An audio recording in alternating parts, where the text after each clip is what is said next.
मुख्यमंत्री कौन होगा, ये बड़ा सवाल है। इसी को लेकर बड़ी जानकारी दिल्ली से है। जेपी नड्डा और वसुंधरा राजे की मुलाकात, बड़ी जानकारी आपको दे रहे हैं। जेपी नड्डा के आवास पर मीटिंग हो रही है।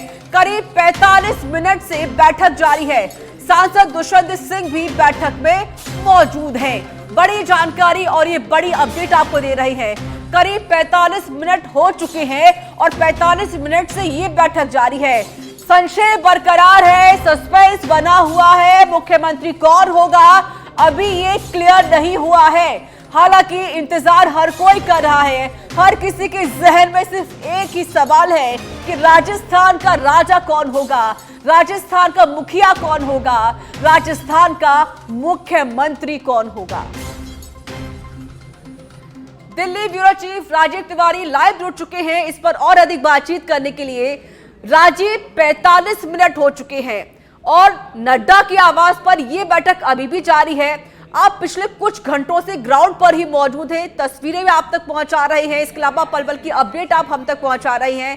क्या लग रहा है इस 45 मिनट में क्या बातें हो रही होंगी, इस मुलाकात में क्या क्या किन किन बातों का जिक्र हो रहा होगा? क्या मुख्यमंत्री का ऐलान जल्द हो सकता है? जिस हिसाब से बैठकें चल रही है, मुलाकातें पर मुलाकातें चल रही हैं।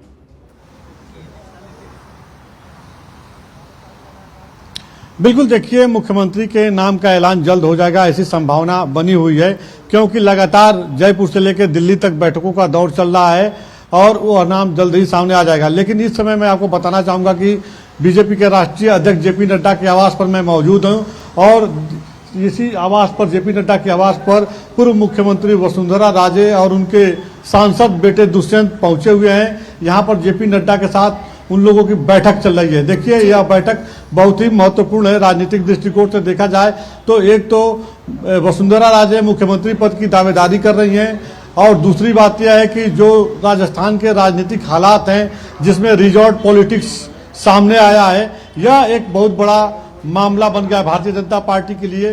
भारतीय जनता पार्टी के जो शीर्ष नेता हैं, टॉप लीडर्स हैं, वह इसको लेकर चिंता जता रहे हैं कि आखिर ऐसी नौबत क्यों आ गई, अगर इसमें सच्चाई है। क्योंकि कुछ विधायक और उनके परिजन जो बयान दिए हैं उससे कहीं ना कहीं जो है पार्टी के रणनीतिकार जो है चिंतित है कि इससे पार्टी का दुष्प्रचार हो रहा है। पार्टी पूर्ण बहुमत में है, 115 सीट पार्टी जीत चुकी है, तो पार्टी को मुख्यमंत्री कौन होगा यह पार्लियामेंट्री बोर्ड तय करती है कि कौन बनेगा मुख्यमंत्री, और उसमें चर्चा किया जाता है, पर्यवेक्षक का नाम तय किया जाता है, फिर विधायक दल की बैठक होती है, तब नाम जो है सामने आता है। उसके ठीक पहले है जो राजनीतिक घटनाक्रम हुआ है, कहीं ना कहीं इसको लेकर के एक नकारात्मक मैसेज वसुंधरा राजे को लेकर एक नकारात्मक मैसेज बना है दिल्ली बीजेपी के नेताओं में। अब उसको दूर करने की एक बड़ी कोशिश है वसुंधरा राजे की। यही वजह है कि देखिए, वसुंधरा राजे तो पहुंची ही हैं, उनके सांसद बेटे दुष्यंत पहुंचे हैं। दुष्यंत का नाम आ रहा है कि जो 4-5 विधायकों को बैरिकेड किया गया है। तो अब क्या सच्चाई है, अपनी बातें लोग रख रहे हैं। फिलहाल इतना जरूर है कि मुख्यमंत्री की रेस में 5-6 नाम चल रहे हैं, उसमें से हो सकता है किसी एक नाम पर मुहर लगे, या ये हो सकता है कि भारतीय जनता पार्टी किसी नए चेहरे के नाम पे मुहर लगाए। आपने सही कहा राजीव, आपने सही कहा। सवाल बहुत ज्यादा है। एक तरफ देखिए, वसुंधरा राजे के यहाँ पर कई विधायक पहुंचते हैं, डिनर करते हैं, उसके बाद एक नेगेटिविटी जरूर बन जाती, एक छवि जरूर बन जाती है राज्य को लेकर, शायद कुछ गुटबाजी तो नहीं हो रही है। उसके बाद वसुंधरा राजे देखिए दिल्ली आ जाती हैं और जो सस्पेंस बरकरार है उसके बीच में वो खुद एक ट्वीट करती हैं, प्रधानमंत्री मोदी की तारीफ करती हैं, कांग्रेस पर भी हमला बोलती और कहती हैं कि जिस हिसाब से प्रचंड जीत जो 3 राज्य में बीजेपी को मिली है, ये मोदी की गारंटी का प्रतीक है। क्या लग रहा है इन सब चीजों को लेकर?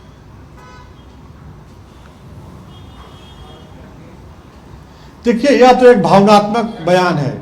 आपने देखा होगा कि जब नतीजे सामने आए उसके बाद वसुंधरा राजे की जो सिविल लाइन स्थित जो आवास है वहां पे बहुत बड़ा होर्डिंग लगा हुआ है, जहां पे प्रधानमंत्री नरेंद्र मोदी का होर्डिंग पे चेहरा है, उनकी तस्वीर है।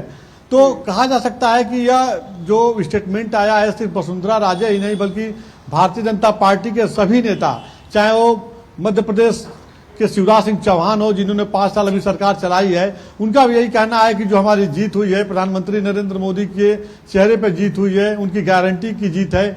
तो सभी नेता इस बात को मान रहे हैं और यही वजह है कि देखिए लगातार दिल्ली में प्रधानमंत्री के स्वागत का दौर चल रहा है। लेकिन बड़ा सवाल यही है कि एक दूसरे को लेकर के जो भरोसा है वो कहीं ना कहीं भरोसा टूटता हुआ नजर आ रहा है। सबसे बड़ी बात है कि वसुंधरा राजे अपनी दावेदारी बहुत प्रबलता से कर रही थी, यहाँ तक कि जब उनके कुछ लोगों को टिकट नहीं मिला तो टिकट भी दिलवाने में उन्होंने सफलता हासिल की। लेकिन इस समय जो पॉलिटिकल डेवलपमेंट हुए हैं और उसके जो निगेटिव इफेक्ट्स हैं वह कहीं ना कहीं उनको बैकफुट पे ले जा रहा है। अब देखना होगा कि क्या वसुंधरा राजे मुख्यमंत्री बनेंगी या कोई और बनेगा। फिलहाल इतना जरूर है कि पार्टी ने तय कर लिया है कि पिछले 45 मिनट से बैठक चल रही है। इस बैठक में कौन कौन मौजूद है? क्या राजे भी इस बैठक में मौजूद हैं?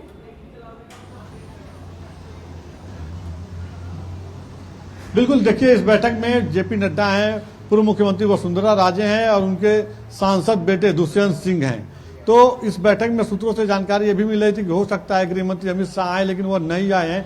ये जो पूरा मामला है जयपुर से लेकर के दिल्ली तक जो पूरा मामला है वह जेपी नड्डा के स्तर पर ही सुलझाने की कोशिश की जा रही है। पार्टी का राष्ट्रीय अध्यक्ष हैं। अब राजस्थान का मुख्यमंत्री कौन बनेगा इसको लेकर देखिए तमाम नाम सामने है। मुख्यमंत्री की रेस में वसुंधरा राजे भी एक नाम है, दिया कुमारी एक नाम है, बाबा बालकनाथ एक नाम है, तो गजेंद्र सिंह शेखावत एक नाम है।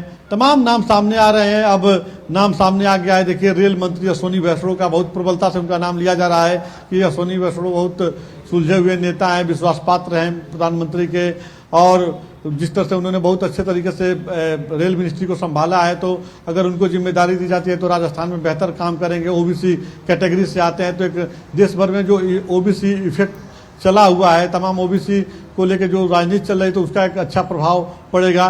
तो समीकरण बन रही है, सियासी समीकरण बन रही है, लेकिन कौन बनेगा इस पर अभी सस्पेंस बरकरार है, इंतजार करना होगा। हो सकता है कि देखिए कोई ऐसा नाम आ जाए जिसके बारे में कोई सोच नहीं रहा है, ना चर्चा की जा रही है, अचानक, क्योंकि भारतीय जनता पार्टी हमेशा ऐसे इस तरह का एक्सपेरिमेंट करती रहती है। जैसे उत्तराखंड में आपने देखा होगा कि जब त्रिवेंद्र रावत को हटा के तीरथ सिंह रावत को बनाया गया, तमाम सवाल खड़े हुए तीरथ सिंह रावत पे, तो अचानक पुष्कर सिंह धामी, जिनके बारे में कोई सोच नहीं रहा था, पुष्कर सिंह धामी को मुख्यमंत्री बना दिया गया।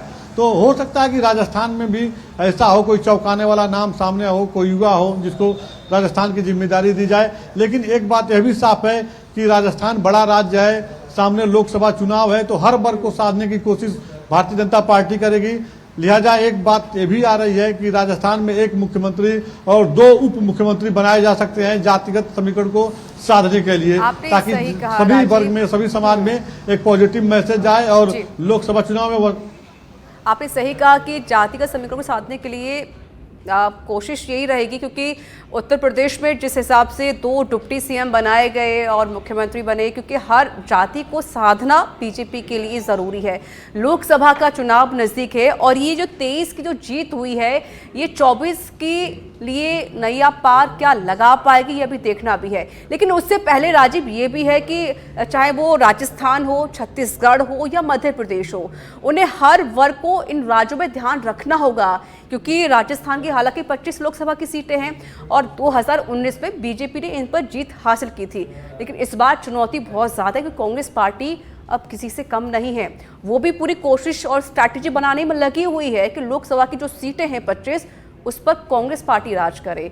और लेकिन बीजेपी की कोशिश ये है कि हम फिर से उन सब पर काबिज हो जाएं जो सीटें हमने 2019 में जीती थी। ये फिर से कोशिश बीजेपी की है। तो हर चीज़ को ध्यान रखना होगा। मुख्यमंत्री ऐसा होना चाहिए कि वो इन लोकसभा सीटों को भी जितवा सके।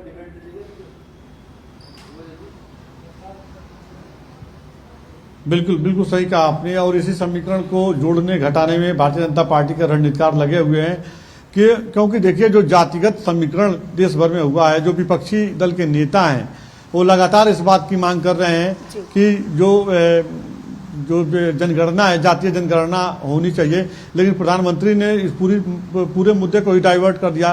प्रधानमंत्री ने कहा कि हमारे लिए 4 जातियां हैं, महिला उत्थान, नारी को शक्तिशाली बनाना, युवाओं को रोजगार देना, किसानों को उनका हक दिलाना। तो ये तमाम जो है मुद्दे जो हैं यही जाति हैं और इनका उत्थान होगा तो देश का उत्थान होगा।